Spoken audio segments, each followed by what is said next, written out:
Assalamualaikum warahmatullahi wabarakatuh. Perkenalkan nama saya Supriyandi. Kali ini saya akan memaparkan identifikasi karakteristik guna lahan dan kegiatan di Kota Bandung sebagai dasar memahami dinamika transformasi kotanya. Kota Bandung berkembang sangat cepat, dipengaruhi pertumbuhan penduduk, aktivitas ekonomi, dan tekanan ruang yang selalu berubah dari waktu ke waktu. Menurut Doxiadis, transformasi kota terjadi melalui proses berkelanjutan untuk meningkatkan efisiensi dan nilai ruang.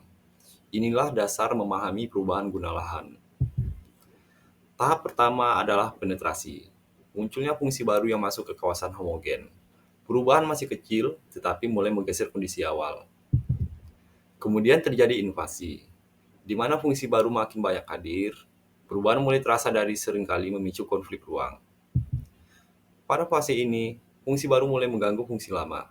Ketegangan ruang muncul karena tidak seimbangnya kebutuhan dan kapasitas lahan. Dominasi terjadi ketika fungsi baru menguasai area. Di Bandung, dominasi komersial sering menggantikan kawasan pemukiman lama.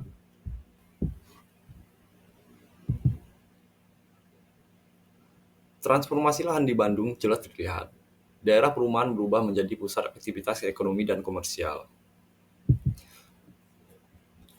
Pada tahap selanjutnya yaitu suksesi. Suksesi adalah penggantian total dari fungsi lama ke fungsi baru.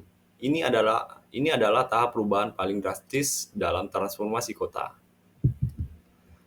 Pada tahap ini, identitas kawasan berubah sepenuhnya, meninggalkan karakter fungsi sebelumnya yang sudah tidak lagi bertahan. Ketidaksesuaian antara pemanfaatan lahan dan rencana tata ruang membuat permasalahan semakin kompleks, baik sosial, ekonomi, maupun ekologis. Karena itu, pemerintah memegang peran penting dalam menyusun kebijakan tata guna lahan agar penggunaan ruang lebih terarah dan efisien. Identifikasi guna lahan penting untuk memahami keberagaman aktivitas masyarakat dan menilai apakah pemanfaatan ruang sudah sesuai rencana.